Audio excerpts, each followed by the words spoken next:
राजस्थान में जब भी विधानसभा चुनावों की आहट होती है तो अतीत के कई राजनीतिक चेहरे खुलकर याद आने लगते हैं।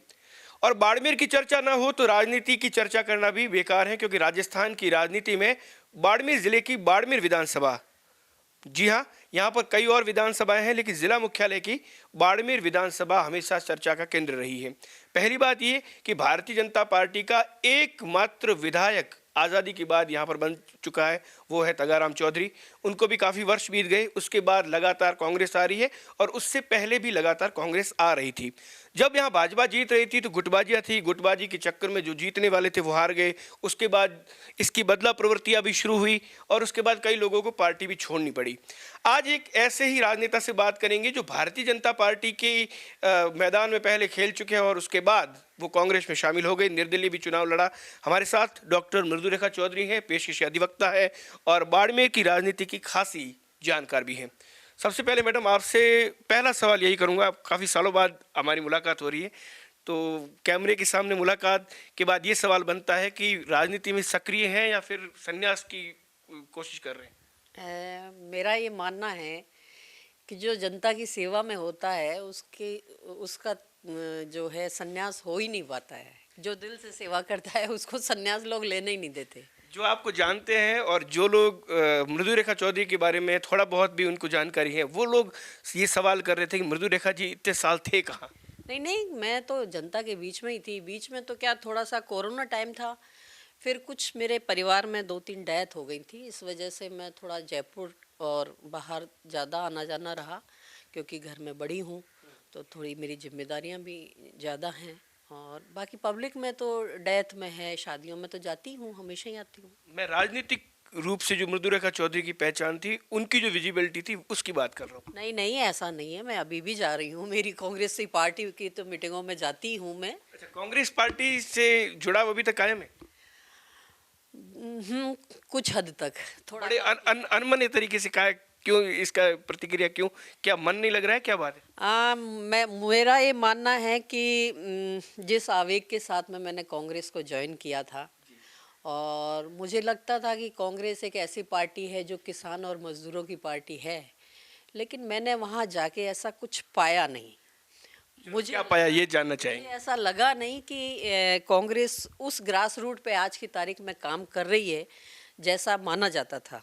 तो वो क्या काम हो रहा है, क्या किस सोच के साथ, क्या योजना के आज साथ? की तारीख में कांग्रेस व्यक्तिवादी पार्टी है, एक प्राइवेट लिमिटेड की तरह काम करती है। एक व्यक्ति, एक नेता और नेता के पीछे चलने वाली पार्टी बन गई। ये बाड़मेर के परिप्रेक्ष्य में कह रहे हैं या पूरे भारत की पार्टी? मैं फिलहाल तो बाड़मेर के परिप्रेक्ष्य में बात करना चाहती हूँ। नाम खुल के बोल सकते अगर चाहे तो। नहीं, मैं किसी व्यक्ति विशेष का नाम नहीं लूंगी, लेकिन मैंने यहाँ देखा है कि कांग्रेस में संगठन नहीं है, संगठन काम नहीं करता। यहाँ जिला अध्यक्ष की कोई पूछ नहीं है। जिला अध्यक्ष एक मतलब काम करता है कि बस ठीक है, एक संस्था का स्टैम्प पैड की तरह वो काम करता है। यहाँ पर एक व्यक्ति है, हर जगह एक व्यक्ति के पीछे पार्टी चलती है, एक व्यक्तिवादी पार्टी बन चुकी है कांग्रेस। तो मैडम 2019 की घटना याद आ रही है, कचरा पॉइंट को लेकर बाड़मेर विधायक और सभापति से आपकी जबरदस्त बहस हुई थी।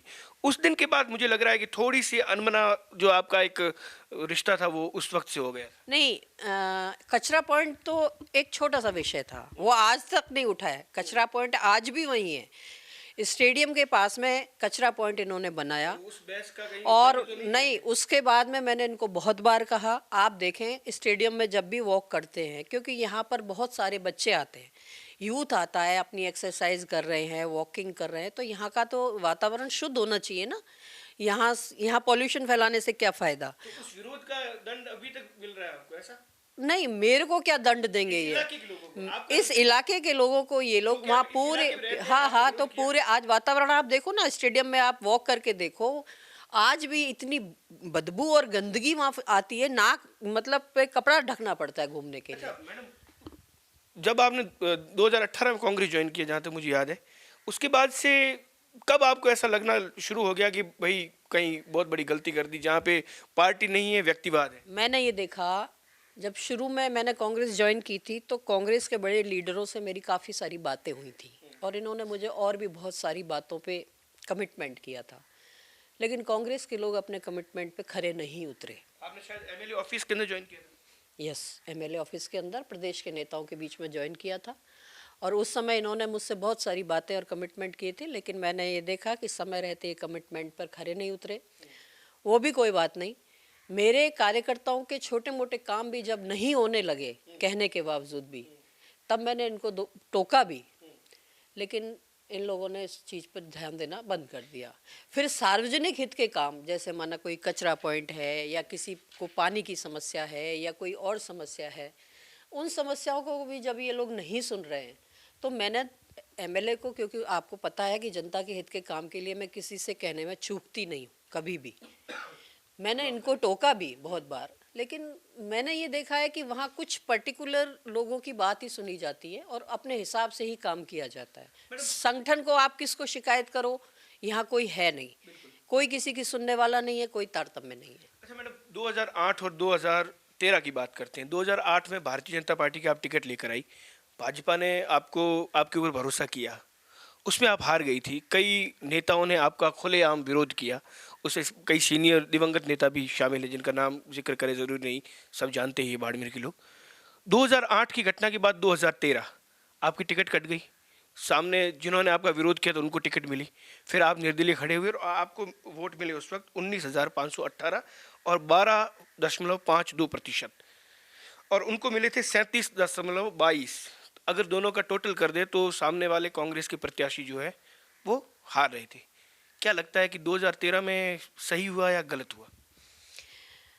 मैंने जो 2013 में चुनाव लड़ा था निर्दलीय चुनाव, उस चुनाव से पहले पार्टी को मैंने एक निवेदन किया था, क्योंकि मैं बहुत इस जब से ये विधानसभा क्षेत्र बना है तब से एक एक बूथ पर जाकर मैंने काम किया, और आप ये मान लो कि एक एक बूथ मेरे द्वारा बनाया हुआ था। मैंने पार्टी से निवेदन किया, क्योंकि 2008 का जो चुनाव था वो साजिशपूर्ण तरीके से मुझे हराया गया था कुछ लोगों ने, हमारी ही पार्टी के नेताओं ने। फिर मैंने काम किया और फिर उस काम में मैंने निवेदन किया कि मैं ये चुनाव जीत जाऊंगी, और निश्चित रूप से मैं वो इलेक्शन जीतती, लेकिन फिर भी साजिश करके मेरा टिकट वापस सेकंड टाइम भी कटवाया। जब टिकट कटवाया गया तब मैंने मेरे नेताओं से कहा कि अगर आप मुझे नहीं देना चाहते तो पार्टी के किसी और कार्यकर्ता को दे दो जो पार्टी में काम कर रहा है सालों से, मुझे कोई दिक्कत नहीं है, मैं उनको जिता दूंगी। लेकिन वो भी नहीं किया गया, और मेरा टिकट जानबूझ के जब काटा गया तब मैंने पार्टी से कहा था कि मैं, अगर आप पार्टी के हित को ना देखते हुए, कार्यकर्ता के हित को ना देखते हुए अगर आप इस तरह से टिकट देंगे, वो आपको गुस्सा था? तो वो मेरा गुस्सा था, इसलिए फिर मैंने पार्टी छोड़ के फिर वो चुनाव लड़ा था। मैं किसी को हराने और जिताने के लिए चुनाव नहीं लड़ा, मैंने खुद जीतने के लिए चुनाव लड़ा था। 2008 की कभी इस बात को लेकर दुख होता है कि वो एक मौका था, अगर ऐसा नहीं हुआ होता तो शायद तगाराम जी के बाद दूसरे विधायक आप बन सकते?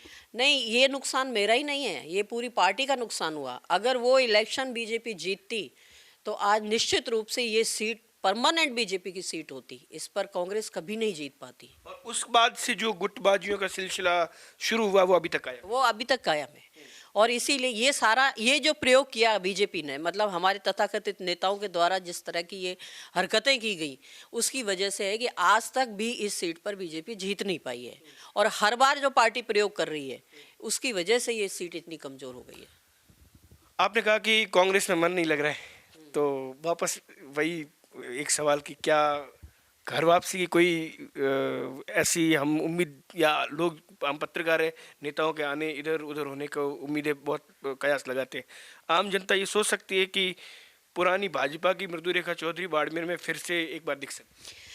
देखिए दुर्ग सिंह जी, मेरा तो जो संस्कार है, परिवार का संस्कार है या भारतीय जनता पार्टी का संस्कार है, ये तो खून में ही है। मेरे बच्चे, मेरे परिवार, मेरे हस्बैंड सब संघ के ही थे, और ये भी मेरे हस्बैंड भी संघ से शिक्षित हैं, और मेरी भावना और फीलिंग्स भी ऐसी हैं। हालांकि अभी तक ऐसा मैंने तय नहीं किया है, लेकिन हो सकता है भविष्य में मैं ऐसा कर भी लूँ कि घर वापसी भी करूँ। भाजपा वालों ने संपर्क नहीं किया कोई? क्योंकि आप उन नेताओं में हैं जो एक दौर जब खत्म हुआ, मैं अगर आपका गिना दूं कि चौहटन से गंगाराम चौधरी, और उसके बाद जब बाड़मेर की बात करें तो ऐसे कई नेता, तगाराम जी विधायक बने, उसके बाद कई और दूसरे, कर्नल सोनाराम चौधरी वगैरह, सारी जी जो लोग अभी भाजपा में, उनका एक उम्र का जो दौर है वो समाप्त होने को है।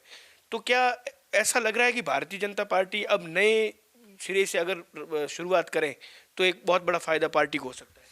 मैं आपको बताऊं, मैं भारतीय जनता पार्टी में 98 से हूँ और मैंने 74 में भी काम किया।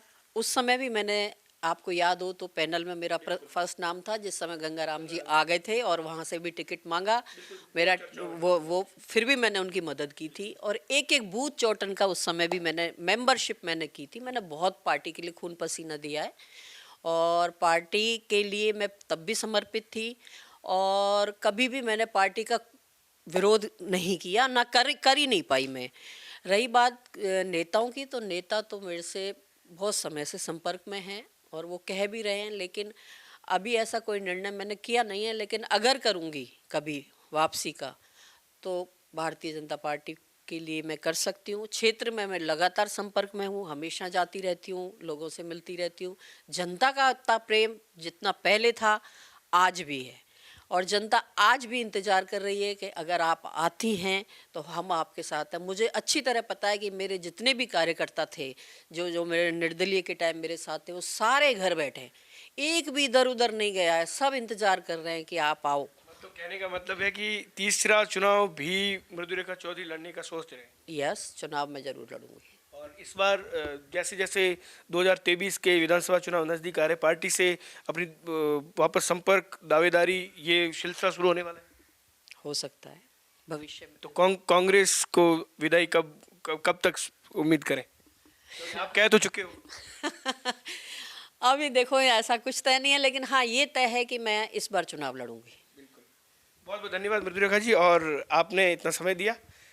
निश्चित तौर पर एक बेहतरीन बातचीत, क्योंकि राजनीति की काफ़ी पहलू इसमें बाड़मेर की जनता को और कांग्रेस भाजपा जो भी राजनीति में दिलचस्पी रखते हैं उन लोगों के लिए ये चर्चा काफ़ी अतीत की ज्ञान को लेकर काम आएगी। मृदुरेखा चौधरी के बारे में यहाँ पर एक जिक्र करना ज़रूरी है कि जब आज से करीब 1.5 दशक पहले जब मैं पत्रकारिता में नया नया इस क्षेत्र में आया था, तब कुछ नेताओं के उभरते होने के संकेत मिल रहे थे, उसमें मृदुरेखा चौधरी भी शामिल है। उसके बाद जो राजनीतिक उठा पटक का दौर चला और ऊंचा नीचा का दौर चला, उसमें कई बार वो यहाँ पर आम जनता के बीच में राजनीतिक एक व्यक्ति के रूप में नजर नहीं आए। लेकिन अब जब आज इनसे बात हुई तो एक बात स्पष्ट है कि घर वापसी का संकेत भी स्पष्ट इन्होंने दे दिया है और अगला जो चुनाव है 2023 का, उसमें मृदुरेखा चौधरी 2008 और 13 की तरह फिर से नजर आ सकती हैं।